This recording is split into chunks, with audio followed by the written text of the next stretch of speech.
YouTube, welcome. It's your boy, Al Mac. If you like this video, please like, please subscribe, and please hit that notification bell. And upon hitting that notification bell, you will be notified upon any video that I upload, guys. So today I'm going to be discussing 5 things that I dislike about my GL 1800. So guys, here's my 2003 GL 1800 in the illusion blue color, and I really love this color. I think that it is the best color Goldwing out there, and that's why I particularly went with this year and model and color of the Goldwing, guys. So let's go in and name the 5 things I dislike about this motorcycle. And again, guys, as I always state, this is in no particular order, guys. These are just 5 things that I dislike about my Goldwing. And number 1, guys, it has to be the stock windshield, and I switched mine out for that reason. The stock windshield, guys, is entirely too high. And I know that a lot of guys don't like a lot of wind when they're touring and riding, but me, I do, guys. I want to feel like I'm riding a motorcycle, and I want to feel like I'm getting wind. And on hot days, I need that wind, guys. And when I first purchased this motorcycle, the stock windshield was just too high.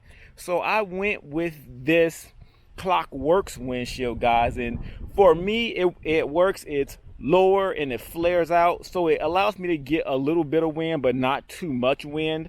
However, I feel like, when Honda made this bike, they should have made it with a truly electronic adjustable windshield, the same way that they did with the ST 1300. The technology was out there. They did it with the ST 1300, and they should have done it with this Goldwing as well. And I know with the new model Goldwing, they changed that and they added in the electronic the electronic windshield, but they should have done that with this bike as well. The technology is not new. It's been out for a while, and they should have done it, because in 2003, the ST 1300 has a electronic windshield. Number 2, guys, the suspension on this bike, guys. I mean, the suspension on this bike is good. It is, but it's not great. And I know that later on, and mine is a 2003, and I've heard that around 2006 or something like that, and again maybe in 2012, I don't know the exact dates and whatnot, but I've heard that they've made upgrades to the suspension. But on my Goldwing, guys, the suspension in general is not great. It's good, but for this to be a luxury motorcycle, the suspension should have been great from the beginning. It should be a lot firmer than what it is, guys. It's okay, guys, but in certain situations, my Goldwing can get a little squiggly, and I don't like that. That's a feeling that I don't like. I can deal with it. I'm an experienced rider. However, I don't like to have that squiggly suspension at times. Number 3, guys. Number 3. The number 3 thing that I dislike about the GL 1800 is that I don't feel like there are no good tire options for this motorcycle. Right now, I'm running the Dunlop E4s. They're okay, but in the rain, they get a little slippery, and on tar snakes, they get slippery. But I've never seen there be like a real good tire option for the GL 1800, and I don't know why. Like, that's why you have so many people dark siding their Goldwings and whatnot, because everyone's just looking for a great tire option that's not there for this bike. And that I truly do not understand is why Honda can't find a company to really produce a great a great tire for this motorcycle. It can happen. I know it can.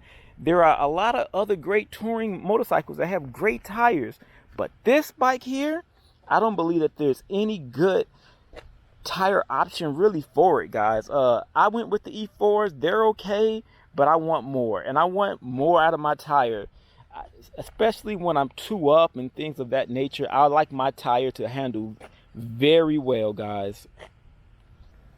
Number 4, guys. Number 4.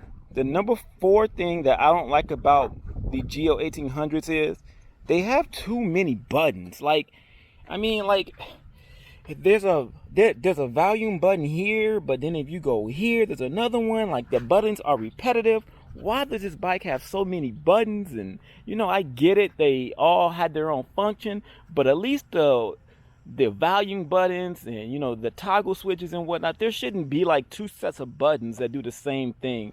I think that they could have cleaned that up and had it looking a lot better.